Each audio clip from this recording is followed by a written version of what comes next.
আল্লাহ পাক রব্বুল আলামিন বলেন, শাহরু রমাদান আল্লাযী উনজিলা ফীহিল কুরআন হুদাল লিন-নাসি ওয়া বায়িনাতিন মিনাল হুদা ওয়াল ফুরকান। আল্লাহু আকবার।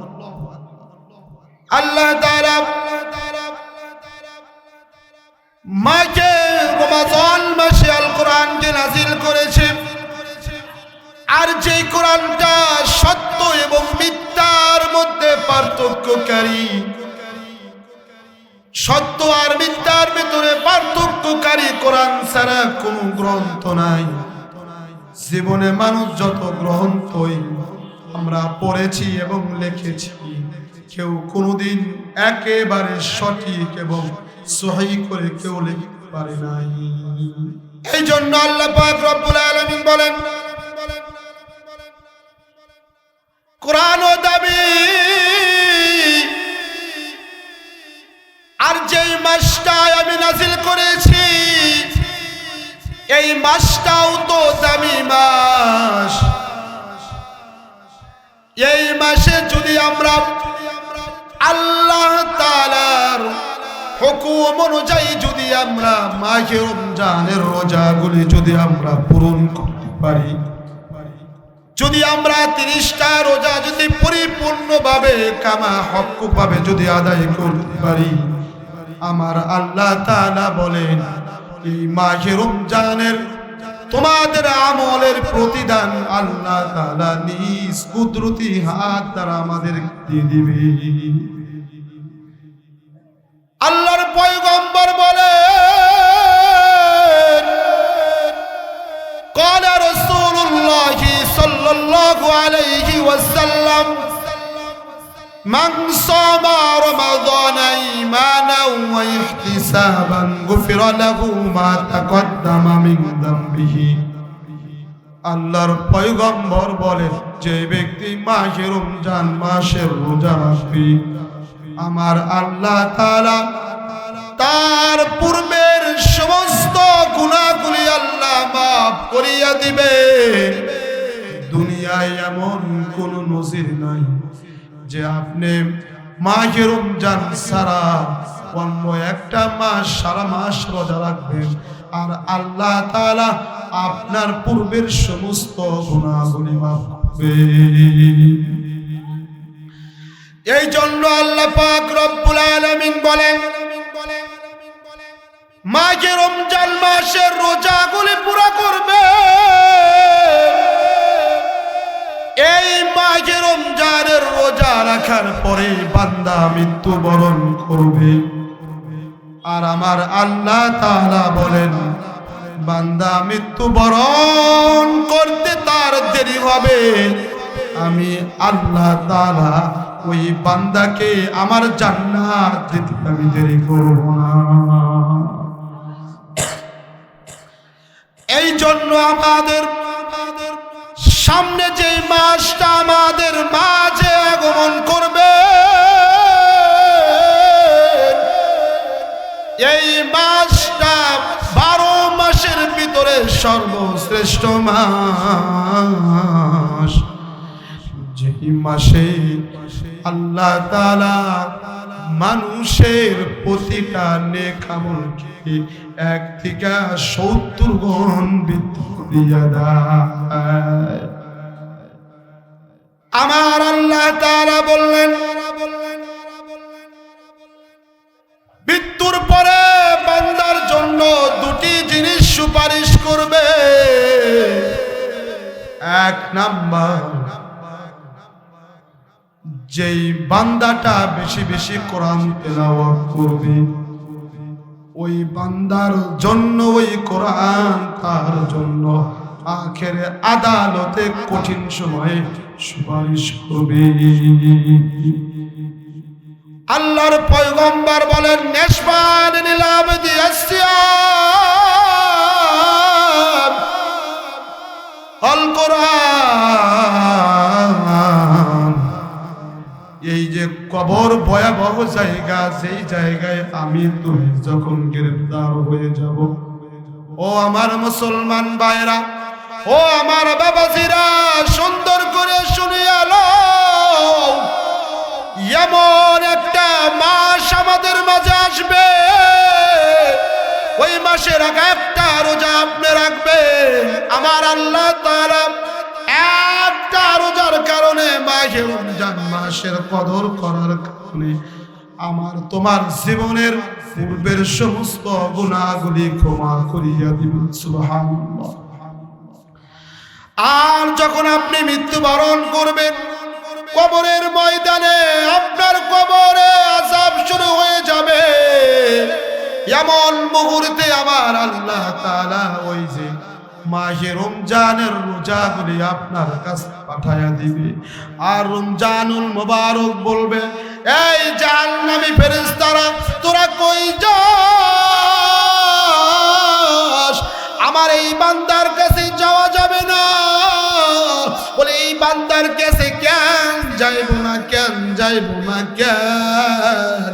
রোজাদার বলবে, এই জন্য যাওয়া যাবে না, কারণ যেই বান্দাটা এখন শুয়ে আছে, এই বান্দা মাহে রমজানের রোজা একটাও নষ্ট করে নাই। ওই সময় আবার কোরআন চলে আসবো, কোরআন বলবো, এই জাহান্নামী ফেরেশতারা, আযাবের ফেরেশতারা, তোদের যাওয়া যাবে না। বলে, কেন যাওয়া যাবে না? ওই এই বান্দাটা রাত্রি জাগরণ করে করে আমি কোরআনকে তেলাওয়াত করেছে। এই জন্য মুসলমান ভাইরা, আজ যেই মাদ্রাসায় যেই জালসা দিয়েছে, এইখানে কোরআন হাদিসের চর্চা করা হয়, সহিহ করে কোরআন তেলাওয়াত শিক্ষা দেওয়া হয়। এইখানে যেই তলবে ইলমেরা আছে, প্রতিটা তলবে ইলম আমার মাওলার কাছে সবচেয়ে দামি বান্দি। প্রত্যেকটা তলবে ইলম আমার আল্লাহর কাছে এ দুনিয়ার শ্রেষ্ঠ সম্পদ। জোরে বলেন ঠিক কিনা? দুনিয়াতে কোরআন ছাড়া কেউ কোনোদিন বড় হতে পারে না। জোরে বলেন ঠিক কিনা? দুনিয়াতে আল্লাহর হুকুম ছাড়া কেউ কখনো বড় হতে পারে না। দুনিয়াতে আল্লাহর ইবাদত ছাড়া কেউ দুনিয়াতে বড় হতে পারে নাই। দুনিয়াতে আল্লাহর গোলামি ছাড়া কেউ কখনো বড় হতে পারবে না, সম্মান অর্জন করতে পারবে না। আমার আল্লাহ তাআলা বলেন, শাহরু রমাদান আল্লাযী উনজিলা ফীহিল কুরআন হুদাল লিন-নাস। আমার আল্লাহ বলেন, এই যে কোরআন আমি নাজিল করেছি, এই কোরআনটা মানুষের জন্য হেদায়েত স্বরূপ। কোরআন মানুষকে হেদায়েত দিতে পারে। দুনিয়ার মানুষ রচিত কোন বই হেদায়েত দিতে পারে না। জোরে বলেন ঠিক কিনা? কিন্তু কোরআন হেদায়েত দিতে পারে। বলে, কেন দিতে পারে? বলে, কোরআন তো মানুষের কোনো কথা নয়, কোরআন একমাত্র স্বয়ং কার কথা? চিৎকার দিয়া বলো, কার কথা? বলে, এই কোরআন তো স্বয়ং আমার আল্লাহ তাআলার কথা। আর দুনিয়ার যেই মানুষের কথা আর আল্লাহর কথার কি সমপরিমাণ কখনো হয়? এইটা কখনো সম্ভব নয়। তাহলে একে তো আমাদের কোরআন শ্রেষ্ঠ, আর একেতে সামনে আমাদের যে মাসটা আগমন করবে, মাহে রমজান মাস, এই মাসটাও কি শ্রেষ্ঠ। বলে, কেমন শ্রেষ্ঠ? দুনিয়ার ভিতরে আপনি যত ইবাদত করেন, নামাজ পড়বেন, সদকা করবেন, আরো অন্যান্য আমল আপনি করবেন, কিন্তু আমার আল্লাহ তাআলা এই প্রতিদানগুলি আল্লাহই দিবে, কিন্তু ফেরেশতার মাধ্যমে। আর মাহে রমজানের যেই আমলগুলি আপনি করবেন, রোজা রাখবেন, এর প্রতিদান স্বয়ং আল্লাহ তাআলার কুদরতি হাত দ্বারা। শুধু তাই না, সুপারিশ করবে আপনার জন্য। এরপরে কি হবে দেখেন, আল্লাহ পাক রব্বুল আলামিন বলেন, আমি রোজাদার বান্দার জন্য জান্নাত বরাদ্দ করিয়া দেব। আমি রোজাদারের উসিলা করিয়া আমি জাহান্নামের সমস্ত আমি রোজাদারের উসিলা করিয়া জাহান্নামের সমস্ত দরজাগুলি আমি বন্ধ করিয়া দিব, আর জান্নাতের সমস্ত দরজাগুলি আমি খুলিয়া দিব। এই জন্য আমার বাবাজিরা, ভাইরা, কলজার টুকরা যুবকেরা সুন্দর করে বুঝিয়া নাও। বলে জাহান্নামের দরজাগুলা বন্ধ করবে আর জান্নাতের দরজাগুলা খুলে রাখবে, আর প্রতিটা দরজায় হুরগিলমান থাকবে, আহলান সালান জানাবে আর বলবে আমি তো তোমাদের জন্যই এইখানে আজ থেকে নয় অনেক দিন যাবত এইখানে আমি দাঁড়িয়ে আছি। কেন? আহলান জানাবে, স্বাগতম তাকে জানাবে যে আমার রোজাদার বান্দা কোন এই দরজাটা ঢুকবে। আর হুল গিলমান দাঁড়িয়ে থাকবে, এই হুর গিলমান তারা চিন্তা করবে কখন আমাদের বন্ধুরা আসবে আমাদের কাছে। আল্লাহ পাক রব্বুল আলামিন বলেন হুররা আলান সালান জানাবে, আর আল্লাহ তাআলা বলবেন তোমরা যেই সেই দরজা দিয়ে তোমরা ঢুকতে পারবে না, বলে আমি তোমাদের জন্য একটা দরজা রেখেছি, সেই দরজার নাম হলো রায়্যান দরজা। আল্লাহু আকবার। কয় আমি তোমাদেরকে যেই সেই দরজা দিয়ে ঢুকতে দেব না, আমি তোমাদের প্রবেশ করাবো কোন দরজা দিয়ে? যেই দরজাটা হলো আমি আল্লাহ তাআলা সবচেয়ে দামি কইরা বানাইছি। সুবহানাল্লাহ। এই জন্য আমার মুসলমান ভাইরা, মাহে রমজানের রোজা এই জন্য আমাদের থাকা দরকার আছে না নাই? এই রোজাগুলি আদায় করার দরকার আছে না নাই? মাহে রমজানের তারাবিহ পড়ার দরকার আছে না নাই? মাহে রমজানের ভিতরে বেশি বেশি নফল নামাজ পড়া, সদকা করা, এটা দরকার আছে না নাই? রাখতে হবে। এটা যদি মনে করে যে আল্লাহ আমাদেরকে বোধহয় এই রোজাটা দিয়েছে, হয়তো আগে এরকম ছিল না, আল্লাহ আমাদের কষ্ট দিতেছে, এরকম অনেকে মনে করে কি করে না? অনেকে রোজা রাখে না, তারা তো এই মাহে রমজান মাসটাকে বোঝা মনে করে। অথচ আল্লাহ বলেন ইউরিদুল্লাহু বিকুমুল ইসরা ওয়া লা ইউরিদু বিকুমুল উসর।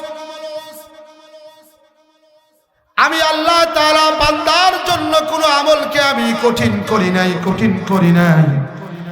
আমি আমার বান্দার জন্য যত আমল আমি বরাদ্দ করিয়া দিয়েছি, সমস্ত আমল আমি বান্দার জন্য সহজ করে দিয়েছি।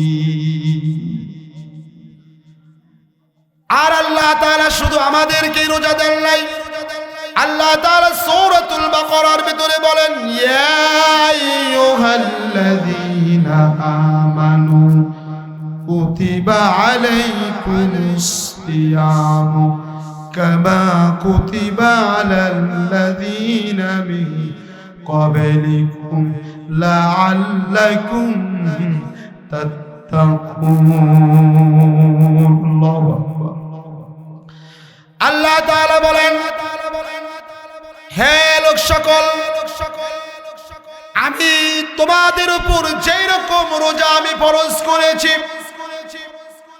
তেমনি ভাবে পূর্বের নবীগণের উম্মত যারা ছিল তাদের উপরও আমি রোজাকে আমি ফরজ করে দিয়েছিলাম। এই জন্য ফরজ করে দিয়েছি লাআল্লাকুম তুরহামুন, যাতে আল্লাহ তাআলা তোমাদেরকে এত সুন্দর করিয়া পবিত্রতা অর্জন করিবার জন্য তৌফিক দান করি। এই জন্য মুসলমান ভাইরা, আল্লাহ তাআলা আমাদেরকে এত দামি একটা মাস আমাদেরকে দিল, যেই মাসটা আল্লাহ তাআলা পুরা 11টা মাসের তুলনায় একটা মাসকে এত দামি করিয়া দিল। কারণ আল্লাহ তাআলা জানে যে আমার এই সময় বান্দা যারা আছে তাদের হায়াতের জিন্দেগি খুব বেশি না, হায়াতের জিন্দেগি খুব বেশি না, 50, 60, 70, 80, 100, এর ভিতরে তো আর আগেও চলে যায়। তোরে বলেন ঠিক কিনা? কখন কে চলে যাবে তাও জানে। এই জন্য আমরা সবাই মাহে রমজান মাস আসার আগেই মাহে রমজান মাসের সমস্ত রোজাগুলি আদায় করার জন্য আমরা প্রস্তুতি নিব ইনশাআল্লাহ। মাহে রমজানের একটা আমলও আমরা ছেড়ে দেব না। আমরা মাহে রমজানের তারাবিগুলি আমরা পড়ব, মাহে রমজানের রোজাগুলি আমরা কামা হকভাবে আদায় করব। মাহে রমজান মাসে বেশি বেশি নফল নামাজ পড়বেন, মাহে রমজান মাসে বেশি বেশি দান সদকা করবেন, মাহে রমজান মাসে বেশি বেশি কোরআন তেলাওয়াত করবেন, মাহে রমজান মাসে বেশি বেশি তওবা করবেন। কারণ হলো তওবা ছাড়া আমাদের কোনো পথ নাই। আমার আল্লাহ তাআলা বলেন, ইয়া আইয়ুহাল্লাযীনা আমানু তুবু ইলাল্লাহি তাওবাতান নাসুহা। আল্লাহু আকবার। আমার আল্লাহ তাআলা বলেন, তুবু ইলাল্লাহি তাওবাতান নাসুহা। আপনি যদি আল্লাহ তাআলার দরবারে একনিষ্ঠভাবে যদি আপনি তওবা করতে পারেন, নিজের ভুলগুলা যদি আপনি স্বীকার করতে পারেন, আমার আল্লাহ তাআলা বলেন, কোন বান্দা তোরা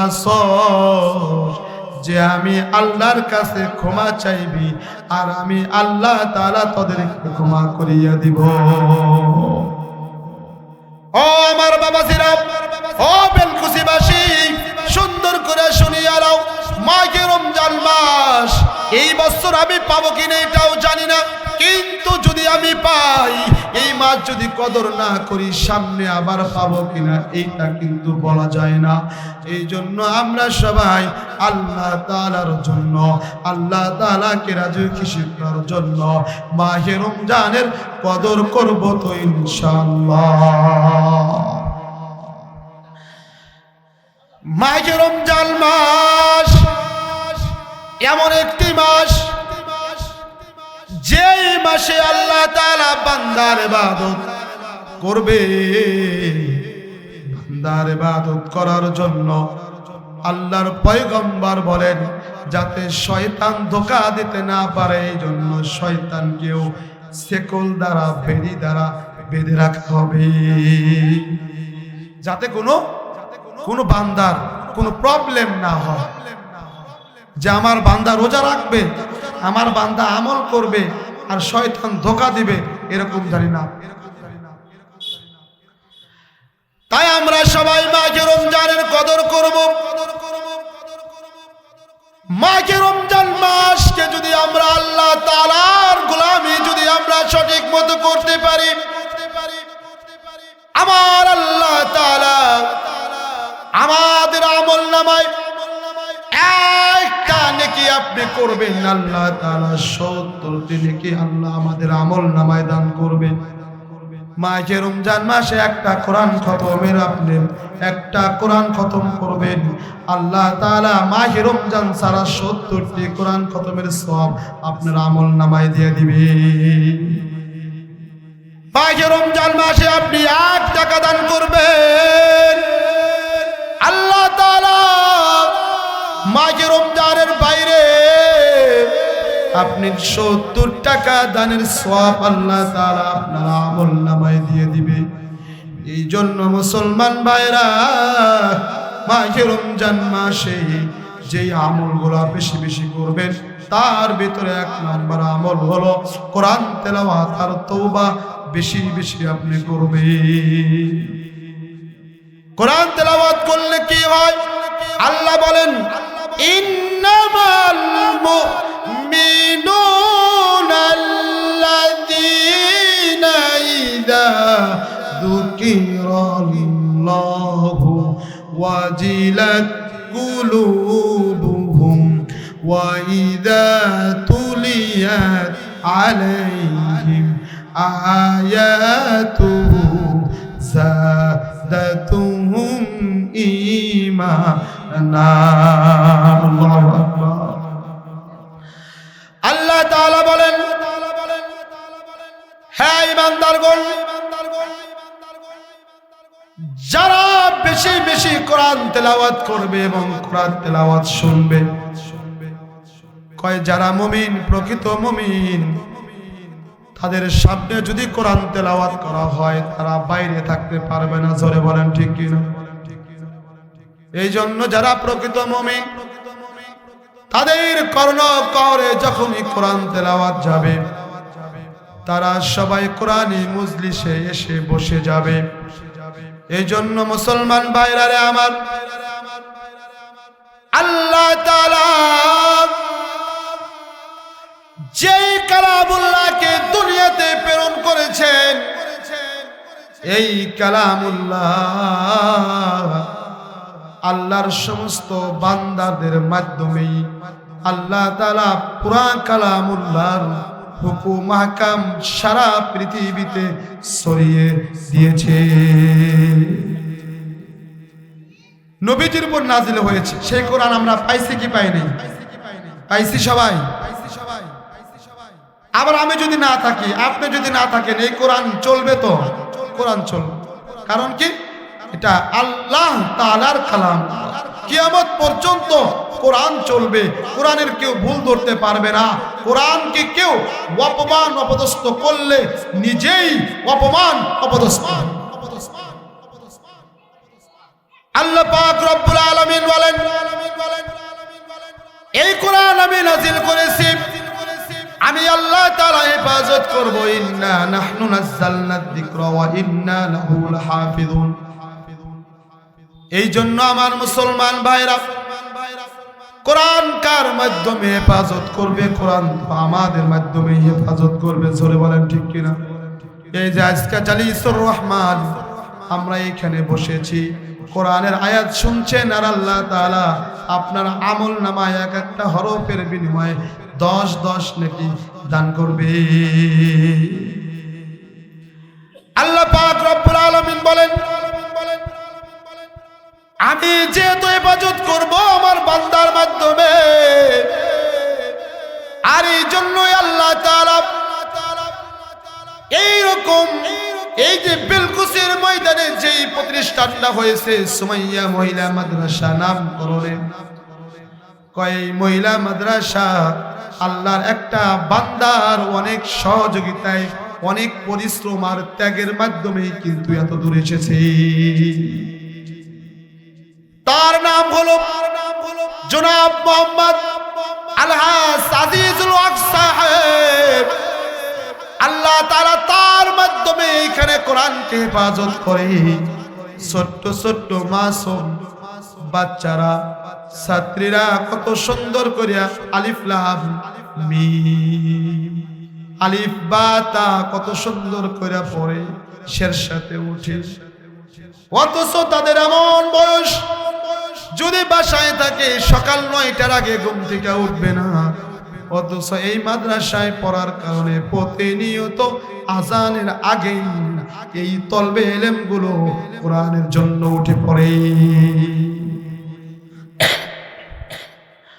ও মুসলমান ভাইরা, ও আমার বাবাজিরা, এই প্রতিষ্ঠান যেরকম হাজী সাহেবের মাধ্যমে আল্লাহ তাআলা এত দূর নিয়ে এসেছে, এই প্রতিষ্ঠানের মাধ্যমে আল্লাহ বলেন আমার কোরআন আমি হেফাজত করব। আল্লাহু আকবার। এই জন্য আমরা সবাই এই কোরআনের প্রতি ভালোবাসা দেখায়, এই কোরআনের প্রতি আমরা এমন ভাবে আমরা মহব্বতকে ঢালিয়ে দেব যেন মানুষ, অন্য ধর্মের মানুষ দেখে যেন হিংসা করে যে মুসলমানদের কোরআনকে মুসলমানরা কত ভালোবাসে, অথচ আমাদের গীতাকে, আমাদের বইকে আমরা তত ভালোবাসতে পারি না। অনেক মা বোনেরা আছে, হিন্দু মা বোনেরা, তাদের গীতা চেনেই না, আছে না নাই? অথচ আমাদের কোরআন এমন কোন জাতি নাই যে কোরআন চিনে। কেন? বলে কোরআন হলো শ্রেষ্ঠ। আল্লাহ তাআলা বলেন এই কোরআনের কত পাওয়ার, এই কোরআন মানুষকে হিদায়াত দান করে। কোরআনের উসিলা করিয়া আল্লাহ তাআলা মানুষকে হিদায়াত দান করে। এই কোরআন মানুষকে অন্ধকার আচ্ছন্ন থেকে আলোর দিকে নিয়ে আসে। আল্লাহ তাআলা কোরআনে বলেন আল্লাহু ওয়ালিউল্লাযীনা আমানু ইখরিজুহুম মিনায-যুলুমাতি ইলান নূর। একটু চিৎকার দিয়া বলা যাবে না আল্লাহু আকবার। আল্লাহ তাআলা বলেন এই কোরআন যারা অন্ধকারে থাকে, যারা জীবনে কোনদিন আল্লাহর কুদরতি পায়ে সেজদা দেয় না, যারা কোরআনকে পছন্দ করে না, কিন্তু এরপরেও যখন কোরআনকে একটু একটু ভালোবাসা শুরু করিয়া দেয়, আমার আল্লাহ বলেন এই কোরআনকে ভালোবাসার কারণে আমি আল্লাহ তাআলা ওই বান্দাকে আমি দ্বীনের জন্য কবুল করিয়া নেই। তাহলে এই কোরআন আমাদের সিনায় বা কোরআনের প্রতি আমাদের ভালোবাসা দরকার আছে না? যদি দরকার থাকে তাহলে আমাদের একটা সন্তান, একটা ছেলে, একটা মেয়েকে কোরআনওয়ালা বানাইতে হবে না? বানাইতে হবে কি হবে? হবে? এটা কি দরকার আছে? আমরা যারা অনেকে আছি যে মাদ্রাসার বিরোধিতা করি, আছে না এরকম? এই যে বিরোধিতা করি, এই বিরোধিতা করার কারণে এতে কি আমাদের কি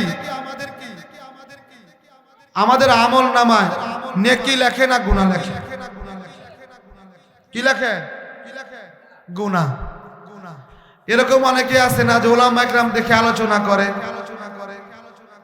দেখতে পারে না, মাদ্রাসাকে দেখতে পারে না, আছে না নাই?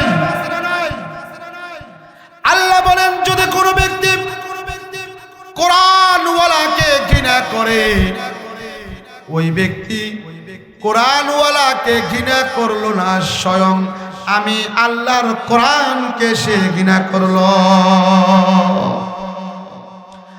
যদি কোনো ব্যক্তি কোরআনের হাফেজকে ঘৃণা করে, কয় কোরআনের হাফেজকে ঘৃণা করলো না, স্বয়ং ও তো কোরআনকে ঘৃণা করলো। এই জন্য যদি কেউ মাদ্রাসাকে ঘৃণা করে, ও তো এই ঘরকে ঘৃণা করলো না, মাদ্রাসাকে ঘৃণা করলো না, ও স্বয়ং মাদ্রাসায় যা শিক্ষা দেওয়া হয় কোরআন ও হাদিসকে সে ঘৃণা করলো। কোরআন ও হাদিসকে ঘৃণা করার কারণে আমার আল্লাহ তাআলা তার জন্য জাহান্নাম বানিয়েছে, জাহান্নামে নিক্ষেপ করবে। জাহান্নামের ভিতরে যখন যাবে চিৎকার করে করে ডাকবে আর বলবে আল্লাহ, জাহান্নামের আগুন সহ্য করতে পারি না। আল্লাহ তাআলা বলবেন জাহান্নামী ফেরেশতারা তাদেরকে জিজ্ঞাসা কর তারা কি জন্যে এই জাহান্নামের ভিতরে নিক্ষেপ হয়েছে, আর কারণ কি? তখন তারা বলবে যে দুনিয়াতে আমরা আমাদের সন্তানকে টাকা পয়সার লোভে ডাক্তার বানিয়েছিলাম, ইঞ্জিনিয়ার বানিয়েছিলাম, বড় বড় চাকরিজীবী আমি বানিয়েছিলাম, কিন্তু কোরআনওয়ালা বানাই নাই। এই কোরআনওয়ালা না বানানোর কারণে আমার সন্তানেরা সঠিকভাবে আল্লাহর গোলামি করে নাই। এই যে আমি অভিভাবক হয়েছিলাম, অভিভাবক হয়ে আমি আল্লাহ তাআলার কোরআন আমার কোনো সন্তানকে আমি শিক্ষা দিতে পারি নাই, অথচ এই কোরআন শিক্ষাটা ছিল প্রতিটা মুমিন মুসলমান নর নারীর জন্য ফরজ। এই জন্য আল্লাহ তাআলা আমাদেরকে অপমান অপদস্থ করে জাহান্নামে মুসলমান ভাইরা, এই কোরআনের কত পাওয়ার! আল্লাহ তাআলা এই কোরআনের জন্য দুনিয়ার বুকে অনেক লোক এইরকম ছিল যারা কোরআনের ভুল ধরেছে, ধরে কি ধরে, কিন্তু কোরআনকে অপমান করতে গিয়ে নিজেই অপমান অপদস্থ হয়ে দুনিয়া ত্যাগ করেছে। এই জন্য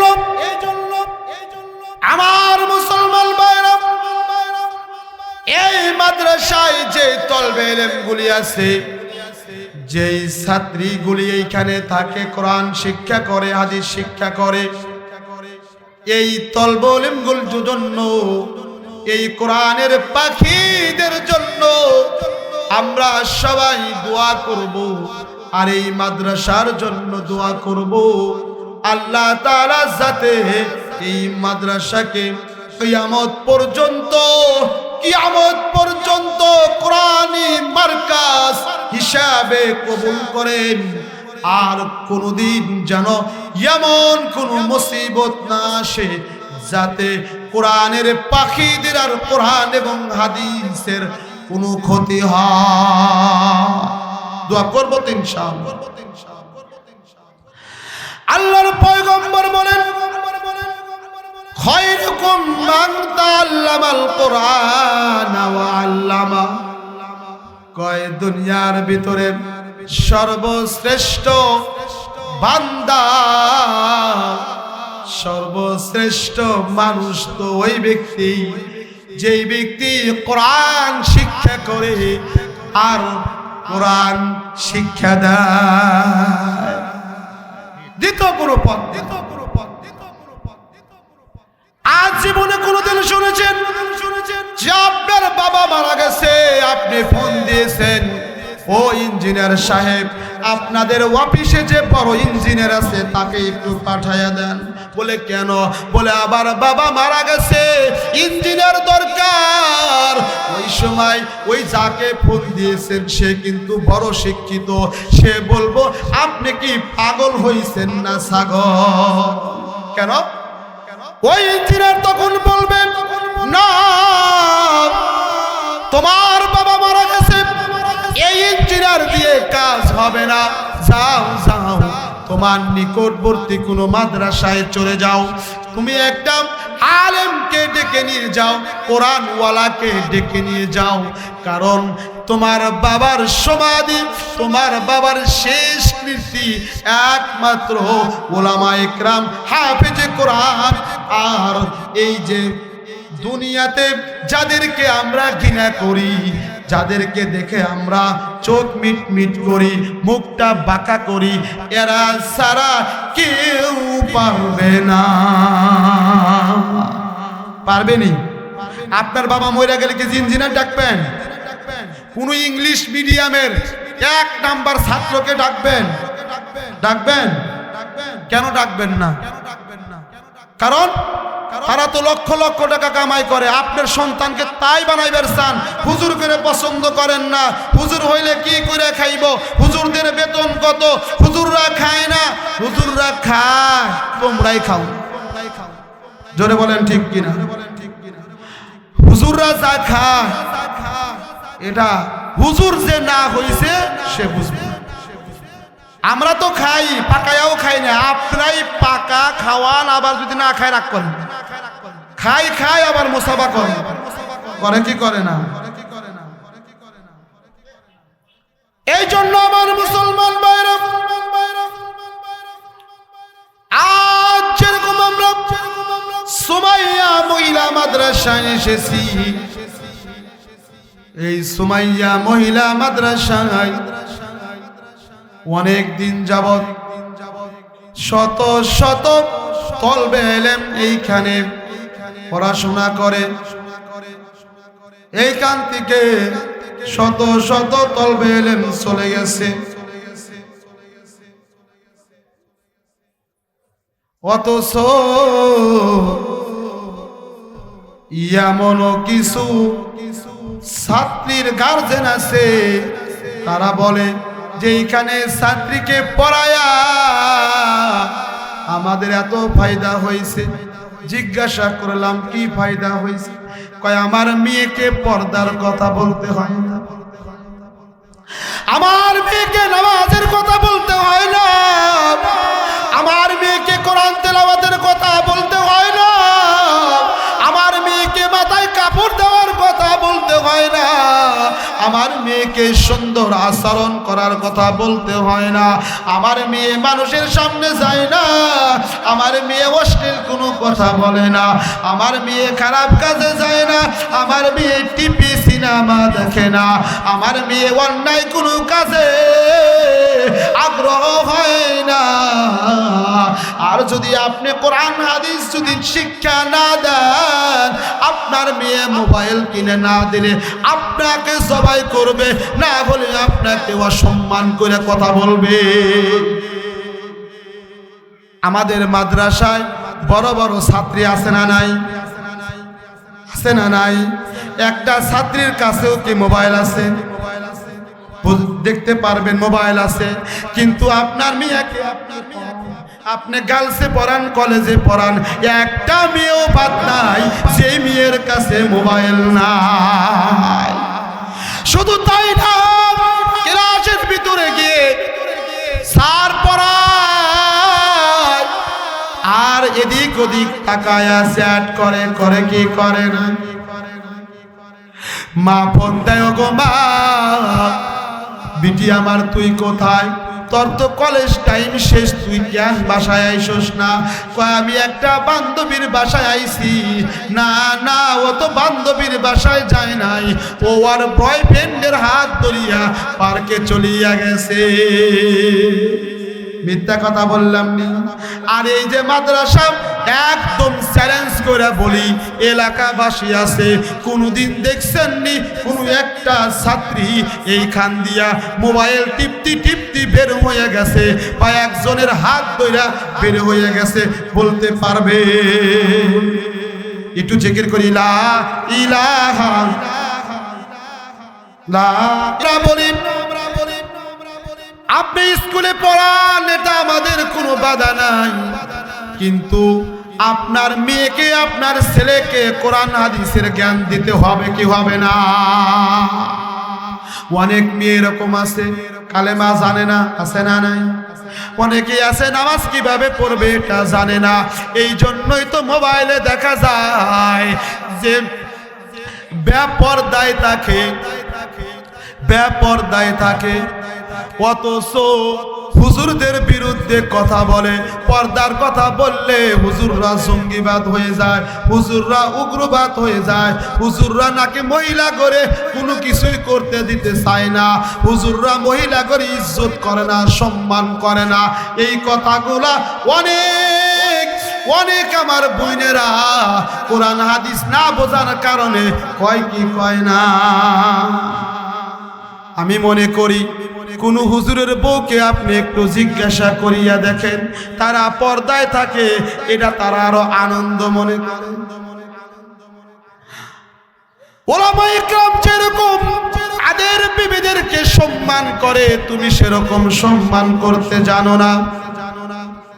ওলামায়ে কেরাম যেই রকম সম্মান আর ইজ্জত করে তুমি সেটা পারো না। এর কারণ কি? তুমি তো তোমার বিবেকে দিয়া রাস্তায় কাজ করাও, চরার ভিতরে কাজ করাও, পাথারে কাজ করাও, কিন্তু ওলামায়ে কেরাম কোনো বিবেকে দিয়া রাস্তায় কাজ করায় না, চরার ভিতরে কাজ করায় না। বাড়ির ভিতরে শালীনভাবে পর্দার সাথে থাকিয়া যতটুকু পারে ততটুকু ওই সে কাজ করে। জোরে বলতে হবে ঠিক কিনা? এই জন্য বলি ভাই, আজ আলহাজ আজিজুল হক সাহেবের যেই অবদান উনি এমনি এমনি করে নাই, জোরে বলেন ঠিক কিনা?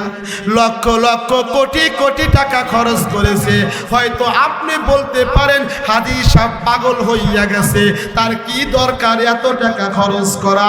বলে না না, ওই আমার হাজী সাহেব এই কোরআনের ভিতরে এমন কিছু পাইছে যেটা আপনি এখনো না।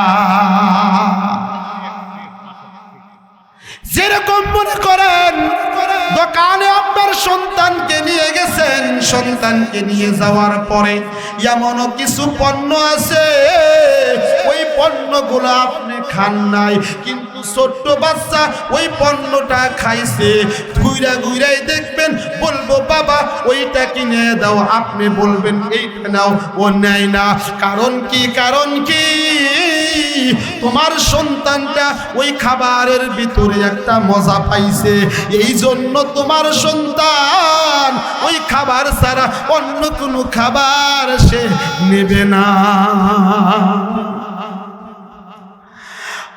আমার পর্দার মা ও বোনেরা, ও আমার ছাত্রীদের গার্জিয়ানরা, তোমরা হয়তো মনে করতে পারো যে আমার মেয়েকে এইখানে দিয়ে আমরা ঠকেছি। বলে না না, তুমি ঠকো নাই। মৃত্যুর পরে ওই দিন বুঝে আসবে যে আমি সুমাইয়া মাদ্রাসায় দিয়েছিলাম আমার একটা কন্যাকে সুমাইয়া মাদ্রাসায় দেওয়ার কারণে আল্লাহ তাআলা ওই যে কন্যাকে সুপ্রিম পাওয়ার দিয়ে দিবে। আল্লাহ বলবেন ও হাফেজা, ও হাফজা, ও আলেমা, দেখ তোর পরিবার থেকে কে জাহান্নামে চলিয়া গেছে, ওই জাহান্নাম থেকে সুপারিশ কইরা কইরা 10 জন ব্যক্তিকে তোরা জান্নাতে নিয়ে যা। মিথ্যা কথা বললাম? এটা হুজুর বসে আছে। আল্লাহর পয়গম্বর বলেন মান করাল কোরআন ফাস্তাযহারাহু ফাহাল্লা হালালাহু ওয়া হাররামা হারামাহু ফাআদখালাহুল্লাহুল জান্নাহ ওয়া শাফাআহু ফি আশারাতিন মিন আহলি বাইতিহি কুল্লুহুম ক্বাদ ওয়াজাবাত লাহুম নার। আল্লাহ পয়গম্বর বলেন একজন হাফেজে কোরআন, একজন হাফেজে কোরআন, একজন আলেম, হক্কানি আলেম, একজন কোরআনওয়ালা, এদের সুপ্রিম পাওয়ার থাকে। দুনিয়াতে যেরকম এই যে সামনে এমপি ইলেকশন না, এমপি যদি আমরা করি যেই উঠুক তার একটা পাওয়ার হবে কি হবে না? ওই রকম এর কি পাওয়ার, এর কি পাওয়ার? এই এমপি মন্ত্রী ওইখানে কোনো বেলই নেই। এটা কি বিশ্বাস করলেন? কোন এমপি মন্ত্রীর আখিরাতে আমল ছাড়া কোনো বেল আছে? বেল আছে? দুনিয়াতে তুমি যতই গরম দাও কাজ হবে না, কিন্তু আখিরাতে আল্লাহ কি চায়? কি চায়? আখিরাতে আল্লাহ চায় ইন্নাল্লাযীনা আমানু ওয়া আমিলুস সালিহাতি কানাত লাহুম জান্নাতুল ফিরদাউসি নুজুলা খালিদিনা ফিহা লা ইয়াবগুনা আনহা হিওয়ালা। আল্লাহ তাআলা বলেন আমি আখিরাতে চাই ঈমান আর আমল।